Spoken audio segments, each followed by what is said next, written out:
Assalamualaikum warahmatullahi wabarakatuh. Alhamdulillah wassalatu wassalamu ala Rasulillah wa ala alihi washabihi wa mawala la haula wala quwwata illa billahil aliyil azim. Sobat sewot yang dirahmati Allah dan disayangi Rasulullah Shallallahu alaihi wasallam, 3 kali dalam minggu ini mantan presiden ya, bekas Presiden Jokowi melakukan blunder. Pertama, Jokowi blunder di Jawa Tengah karena diarak kemudian untuk mempromosikan salah satu calon gubernur di sana. Kemudian ke Jakarta, di Jakarta juga Jokowi blunder yang kedua karena sudah mengatakan di depan publik bahwa Jokowi mendukung Ridwan Kamil dan Suswono gara-gara rekam jejak. Tapi setelah ditelusuri oleh banyak orang gitu, rekam jejaknya Ridwan Kamil yang paling ngetop justru hari ini adalah soal guyonan yang nggak sepantasnya dilakukan oleh calon gubernur terhadap wanita-wanita yang sangat terhormat di Jakarta. Nah, kalau nggak percaya, deh kita lihat dulu cuplikannya berikut ini. Ridwan Kamil blunder nyinggung soal janda-janda di Jakarta buat kampanye. Hadeh, jadi gini. Calon Gubernur DKI Jakarta nomor urut 1 Ridwan Kamil bikin ulah lagi nih guys. Belum lama ini doi kampanye di BKT Duren Sawit. Nah di atas panggung Kang Emil malah bercandain janda yang terkesan melecehkan. Waduh, kok bisa? Pas acara itu ada politisi Gerindra sekaligus Ketua Komisi 3 DPR RI Habibur Rahman. Terus ada anggota DPRD Jakarta dari fraksi Partai Gerindra Ali Lubis. Nah terus RK bilang nanti janda-janda bakal disantunin sama Pak Habibur Rahman. Akan diurus lahir batin sama Bang Ali Lubis. Dan kalau cocok bakal dinikahin sama Bang Rian. Wah, kok jadinya kayak ngobrol janda gitu sih Pak? Kalau kayak gini sama aja nggak ngehargain perempuan gak sih? Padahal belum lama ini tandemnya RK Suswono juga pernah berurusan sama janda. Waktu itu kader PKS ini nyaranin janda-janda kaya buat nikahin pengangguran. Kayak dulu Khadijah nikahin Nabi Muhammad. Blunder lagi. Nah, gara-gara kampanye terbaru RK, netizen jadi ngorek-ngorek luka lama deh. Ternyata dari tahun 2017, doi dituding suka kasih komentar yang bernada ngerendahin perempuan. Waktu itu RK ngucapin selamat buat istrinya yang baru lulus S2. Doi nyinggung perannya sebagai suami yang ngizinin istrinya kuliah tinggi-tinggi. Terus doi negesin kalau istri tetap makmum yang dampingi suami dan kodratnya perempuan ya menjaga kecantikan. Gara-gara itu jadi banyak yang kritik RK. Tapi sama doi para pengkritik malah dicap sebagai aktivis feminis. Menurut lo gimana ya Ramania? Dan kemudian teman-teman semuanya, blunder Jokowi yang ketiga adalah ketika melakukan belusukan kembali seolah kayak presiden kemarin gitu di Jakarta. Melakukan belusukan bukan untuk mengontrol ibu kota Nusantara, tetapi lebih kepada melihat proyek yang kemarin juga sudah dibelusukin sama anaknya si Gibran Rakabuming Raka. Nah, ini 3 blunder yang hari ini sedang dibahas banyak orang terkait Jokowi pribadinya sebagai mantan presiden, kemudian terkait juga hubungannya kenapa kok masih sempat-sempatnya mengunjungi atau jalan-jalan lah untuk pencitraan barangkali di sebuah proyek yang kemarin dilihat langsung oleh Gibran. Apakah dulunya memang Jokowi yang mencanangkan, kemudian hari ini ada Gibran yang ikut turun tangan, kemudian Jokowi lagi yang hadir untuk memastikan, gitu kan? Nah, kita sama-sama hanya berdoa kepada Allah semoga Bapak Prabowo Subianto segera pulang ke Indonesia dan memberikan satu dan warna yang baru ya, jangan sampai tergoda apalagi tertipu oleh narasi-narasi kubu Joko Widodo ya, orang-orang di sampingnya juga begitu. Jangan sampai kemudian Presiden Republik Indonesia sebagai kepala negara, kepala pemerintahan, Presiden Prabowo Subianto ini masuk anginnya Gibran, anginnya Jokowi dan lain sebagainya. Harus mandiri dan harus berada di depan masyarakat Indonesia, mendukung penuh rakyat Indonesia. Dan bagaimana tanggapan para pakar, teman-teman semuanya yang para ahli gitu di bidang komunikasi politik, kita akan bareng-bareng menyimak gitu kan. Apakah dampak yang terucap oleh Ridwan Kamil gitu kan benar-benar mempengaruhi perolehan suara, karena ada yang bilang mendowngrade justru gitu. Nah, nyinggung perempuan di Jakarta itu sangat sangat riskan. Nah, kemudian Jokowi juga dengan blunder-blunder yang sudah dilakukan beberapa minggu terakhir ini juga membuat bukan mendongkrak elektabilitas Ridwan Kamil, melainkan kata sebagian pengamat ini justru membuat Ridwan Kamil semakin tidak bebas untuk mengekspresikan visi misinya di DKI Jakarta. Nah, oke, kita lihat bareng-bareng, jangan sampai terkecoh oleh apapun, dan ini dia buat teman-teman semuanya. Janda bukan bahan candaan ya. Saya nggak peduli mau nanti saya dihujat buzzer atau enggak. Coba deh kalian pada pikir, emang sopan jadiin janda sebagai bahan candaan? Saya risih dengan cara Akang nih sama teman-temannya yang nyebut dan lucunin kami para janda. Bahkan dari kami tuh lebih seneng disebut single parent, bukan diolok-olok sebagai janda. Kalian harus tahu ya, status janda itu bukan pilihan yang mudah. Bahkan kalian tuh harus tahu juga, janda itu punya situasi yang nggak mudah. Banyak banget nih teman-teman saya yang janda. Dalam kampanye Anda nih, terkesan seperti ngebagi-bagiin janda. Janda yang ini harus diurus sama bang ini, janda yang ini harus dinikahin sama mas itu. Ini tuh saya masih dalam kondisi marah. Bukan cuma Akang doang yang punya pandangan kayak gitu merendahkan semua janda. Tapi pasangan Anda juga kayak gitu. Kemarin, saya ingatkan lagi ya. Kemarin ia menghimbau agar janda dinikahi pemuda pengangguran. Lalu diklarifikasi atas nama bercanda. Rasa saya nggak perlu mengutarakan lagi ya. Saya rasa saya nggak perlu menjelaskan kenapa kalimat itu membuat saya kesal. Kalau misalnya di sini ada yang nonton, mungkin bisa bantu jelasin sama orang-orang yang nuduh saya buzzer. Kenapa saya bisa kesel banget sama hal ini? Terakhir, saya mau tutup dengan pertanyaan ini. Coba ya, kalau ibumu janda, terus kamu berkampanye bagi-bagi janda kayak gitu, gimana perasaan ibu kamu, Kang? Nanti janda-janda akan disantuni oleh Pak Habibur Rahman. Akan diurus lahir batin oleh Bang Ali Lubis. Bang Ridwan. Akan diberi sembako oleh Bang Adnan. Ali Lubis masih bujangan nih. Amin.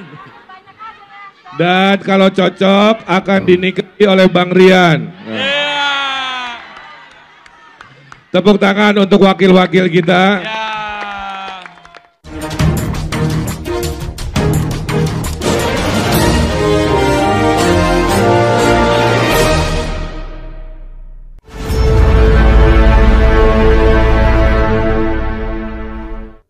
Halo, apa kabar? Semoga selalu dalam keadaan sehat walafiat, tetap semangat. Kembali berjumpa dengan saya, Heads Bung Arif dan Bung Rocky Gerung dari Forum News Network.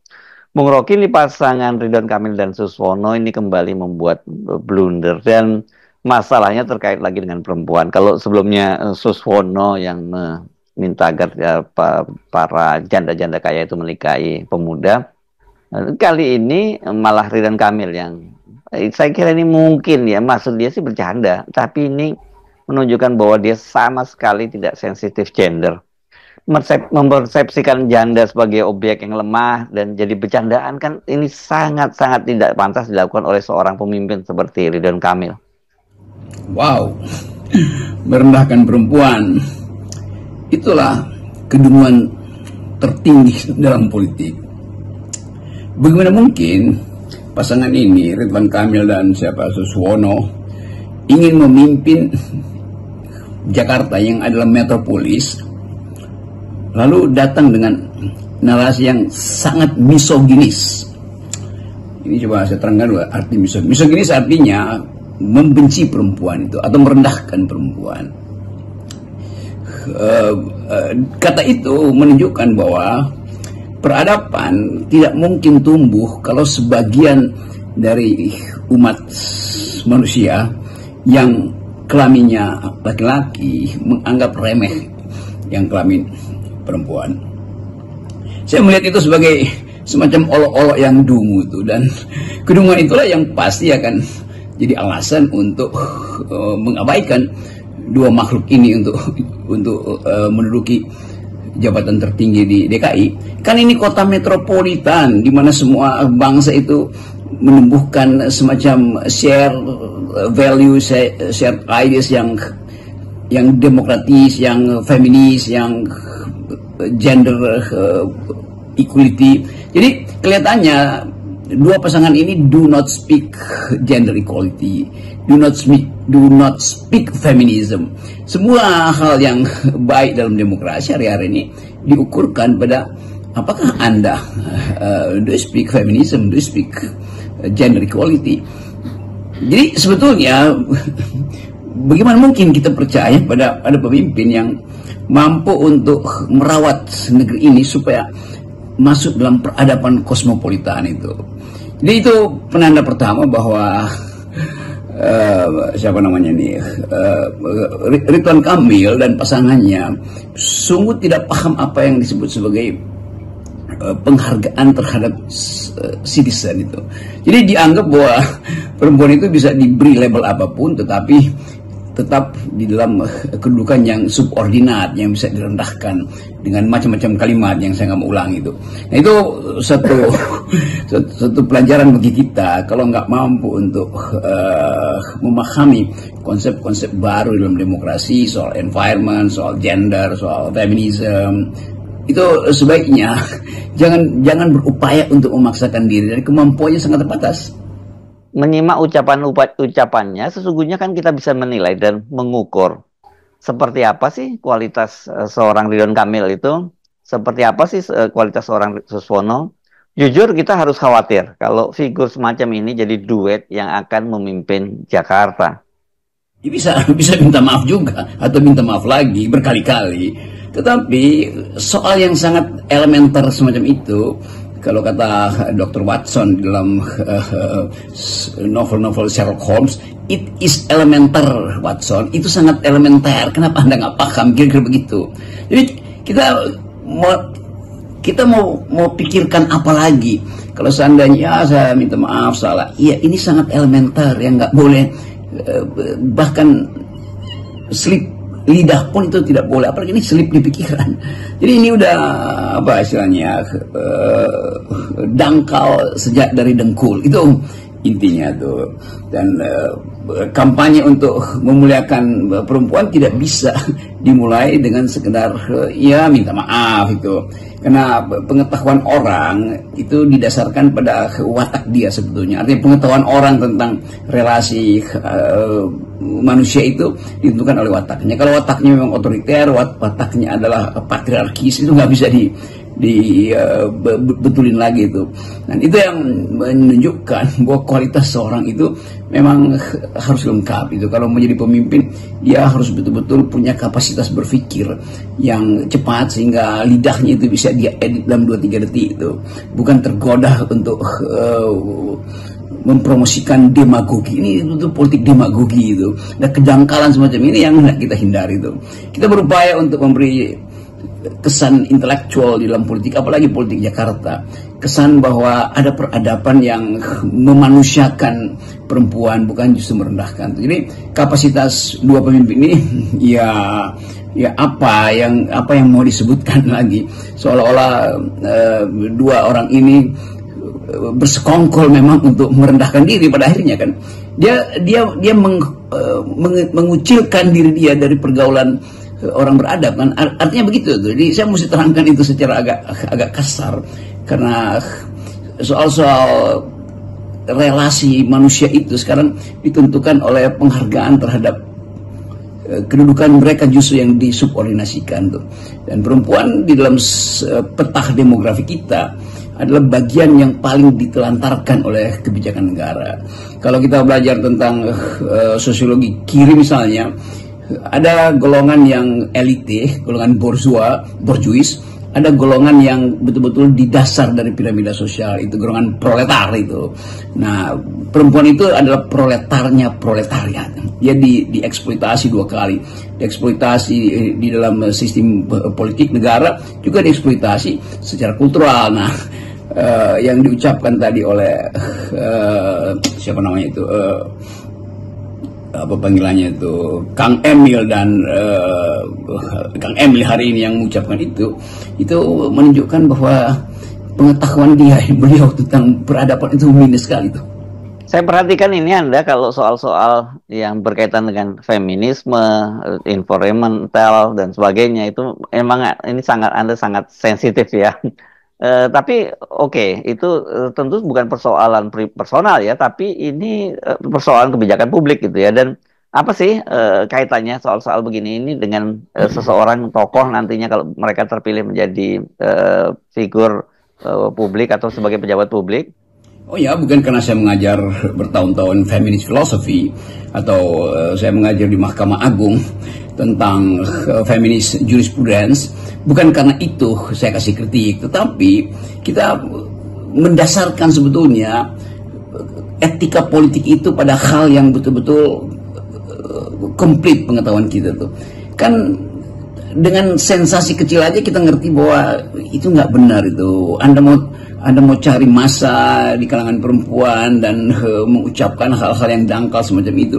Kan itu penanda bahwa Anda juga dangkal. Nah, kita butuh satu refleksi bahwa pemimpin-pemimpin kita itu kebanyakan juga itu tetap ada dalam kondisi patriarkis atau diasuh dalam kultur yang patriarkis, kultur yang feodal, kultur yang itu juga udah menunjukkan kultur yang otoriter. Kan mengelola perempuan itu adalah mendominasikan dirinya tuh, seolah-olah sebagai laki-laki dia bisa berdiri di atas perempuan. Jadi kemungkinan ini yang bisa kita duga dari awal. Pemimpin itu kelengkapan akademisnya mungkin cukup, tapi kelengkapan etisnya itu defisit. Jadi itu masalah kita tuh. Dan masalah ini melekat pada kultur politik kita, dan kultur politik kita juga seringkali tutup mata terhadap soal-soal semacam ini tuh.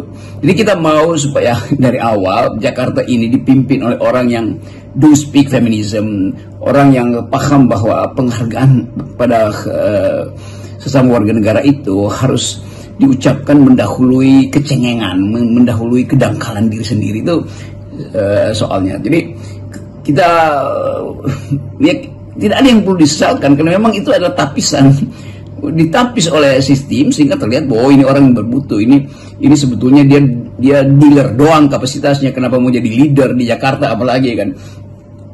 Kecelakaan ini juga harus jadi perhatian bagi kurikulum pendidikan kita di sekolah, di universitas segala macam tuh, yang kadangkala tidak paham bahwa dunia sedang berubah. Kita ingin hidupkan peradaban baru untuk mulai bahkan menghargai sesama makhluk itu bukan sekedar antar manusia tapi antar genus, bahkan antar spesies sebetulnya kan. Karena itu penanda bahwa kita tahu tentang apa yang disebut hierarki, tetapi hierarki itu tidak boleh dilekatkan, apalagi dipaksakan untuk memperoleh sensasi politik kan. Itu konyolnya di situ kan. Nah, kemungkinan besar bahwa publik Jakarta mengerti siapa yang sebetulnya harus disingkirkan dalam kompetisi yang sedang berlangsung soal pilkada hari ini. Saya pikir apa yang dilakukan oleh Ridwan Kamil ini bukan hanya menyinggung kaum perempuan secara umum, tapi secara spesifik ini dia juga jelas tidak menghargai para politisi perempuan di Golkar, tempat dia bergabung sebagai kader. Ya, dari mana partai pendukungnya? Apa Golkar ya, Pak Ridwan Kamil dan Pak Suswono dari PKS. Jadi ini juga menunjukkan betapa partai itu harusnya mesti membatalkan pencalonan. Menarik itu kan memalukan sekali kan. Nanti dianggap bahwa Golkar itu partai yang patriarkis, partai yang misoginis. Padahal di Golkar begitu banyak perempuan yang paham justru politik kesetaraan. Saya kenal Nurul Arifin, saya kenal banyak tokoh di situ tuh yang memungkinkan kita percaya bahwa Golkar itu sudah punya kurikulum tentang kesetaraan tuh, kesetaraan gender atau penghargaan terhadap status perempuan dalam politik itu ternyata nggak ada tuh. Jadi pembuktian ini langsung menunjukkan kita bahwa orang-orang semacam Ibu Airin, Ibu Nurul Arifin yang berupaya memberi standar etika yang paling dasar, yaitu penghargaan pada perempuan, yang meminta sebetulnya supaya kaum pria ini jadilah male feminis gitu, kira-kira slogannya begitu. Ternyata nggak bisa atau belum sanggup di situ. Demikian juga teman-teman di PKS tuh. Saya setiap hari Jumat tuh mengajar di sekolah PKS yang diasuh oleh Mardani Alisera itu, yang namanya leader stock gitu, dan itu ternyata nggak berakibat tuh pada PKS kan. Jadi kader PKS utama justru bersekutu dalam kedunguan dengan kader Golkar. Itu kritik saya tuh, dan kritik ini betul-betul saya ucapkan untuk meyakinkan kita bahwa seseorang yang punya reputasi buruk itu akan dinilai oleh sejarah bahkan setelah pilkada, mungkin 2029 kalau Pak Ridwan Kamil masih ingin jadi tokoh politik atau mau berkiprah dimanapun, orang akan ingat bahwa Anda tuh ternyata grammar tentang kesetaraan perempuan dan laki-laki atau grammar tentang feminisme itu minus 12 itu kan. Nah, kita anggap aja bahwa ini satu pelajaran supaya mereka yang berupaya untuk tampil dalam kompetisi itu jangan datang dengan arogansi, itu datanglah dengan semacam sikap etis. Dan sikap etis itu harus ditunjukkan langsung ketika dia berbicara, ketika dia menyapa, ketika dia mengolok-olok, bahkan bisa ada sikap etis. Nah, kalau sikap etis itu tidak ada, maka saya ingin pastikan bahwa makhluk-makhluk ini, saya sebutnya makhluk itu supaya tidak ada gender bias di situ. Makhluk-makhluk ini baru tahap dealer, bukan berkualitas leader. Salam akal sehat. Ya, salam akal sehat. 0% kan. Semua arogansi, patriarkis, dan misoginis.